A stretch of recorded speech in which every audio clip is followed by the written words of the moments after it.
What does war do to the human mind? What does prolonged exposure to war do to the human brain? What does war do to the human mind? Why are there so many soldier suicides? Why are so many veterans addicted to drugs and homeless?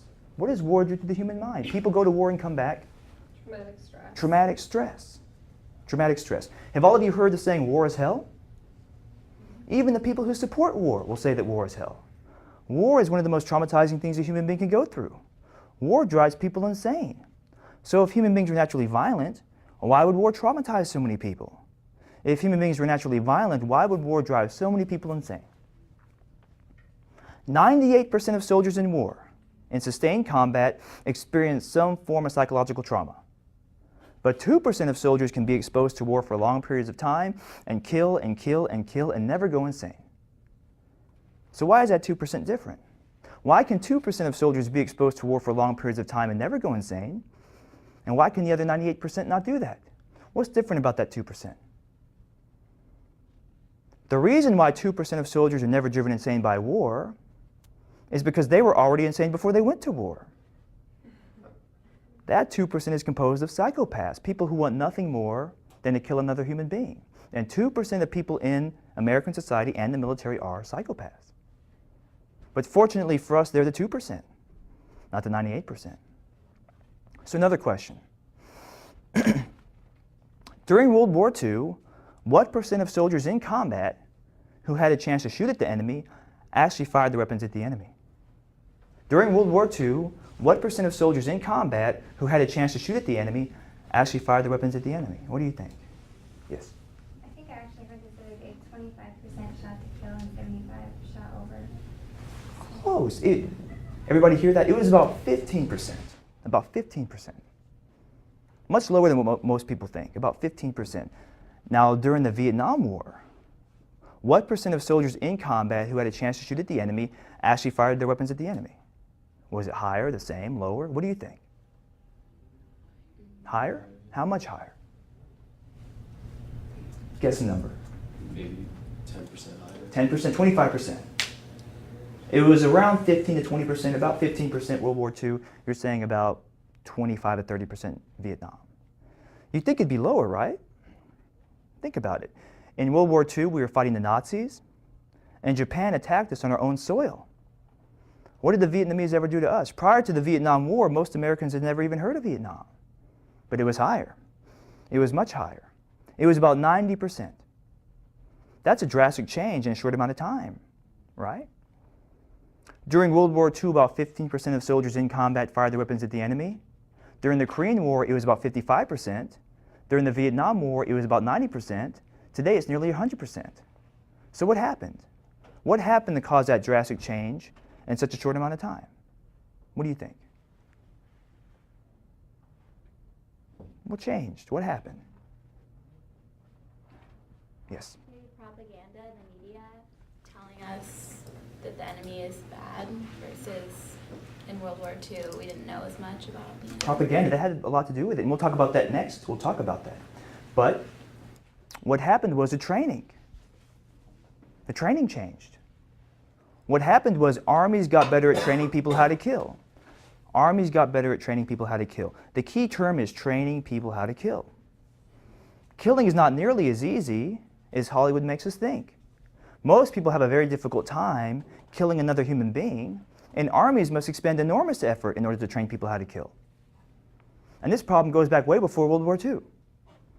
During the Civil War, soldiers spent 95% of their time loading their rifles and 5% of their time aiming and firing their rifles. So you would think that if thousands of rifles had been recovered from soldiers killed in combat during the Civil War, then most of them would not be loaded. But after the Battle of Gettysburg, they recovered about 27,000 rifles. 24,000 of the rifles, 90%, were loaded. 12,000 of the rifles had more than one bullet loaded in the barrel.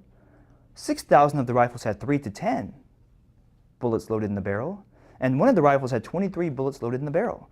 So soldiers were loading their rifles over and over again so it looked like they're doing something, but they weren't firing. So that shows you many of the soldiers in combat during the Civil War were not firing their weapons at the enemy.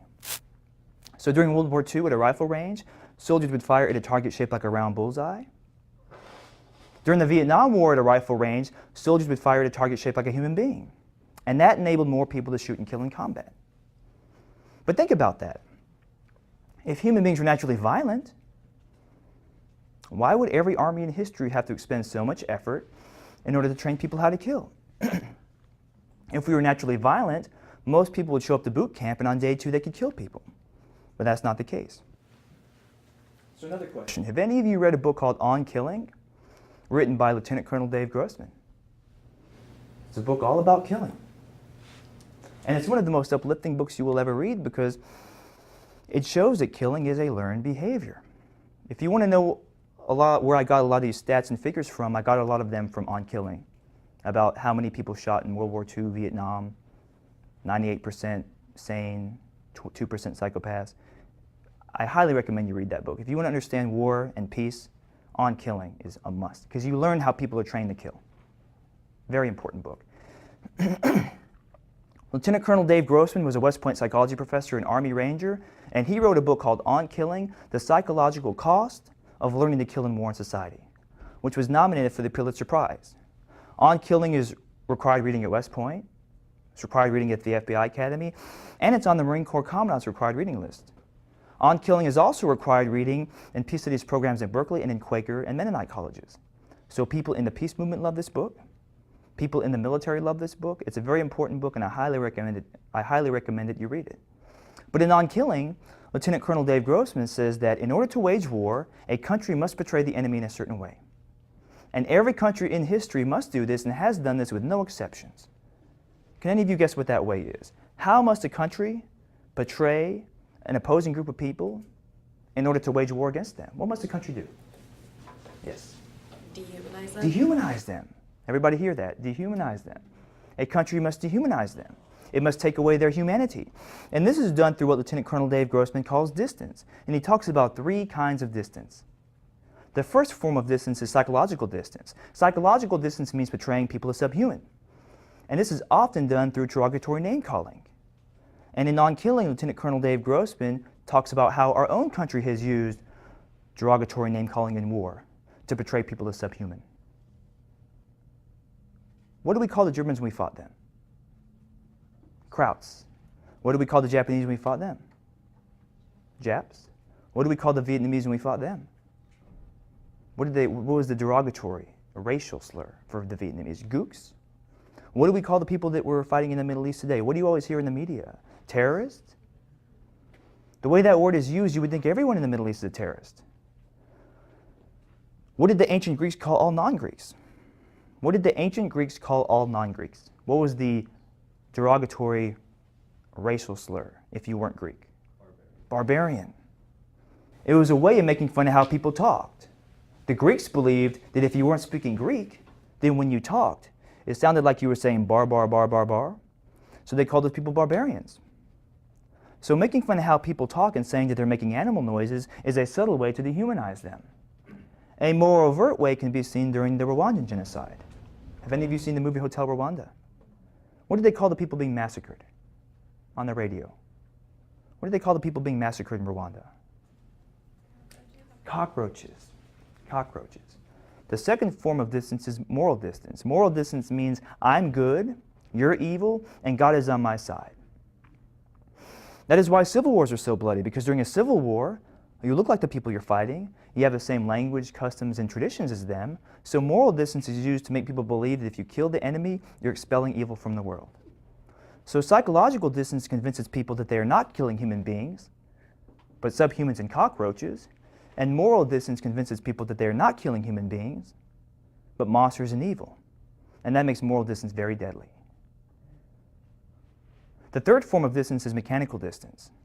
Mechanical distance means that it's easier to drop a bomb on someone at 10,000 feet than it is to shoot them with a rifle at 300 yards. It's easier to shoot someone with a rifle at 300 yards than it is to stab them with a knife at close range. So the farther away you are from someone, the easier it is to kill them.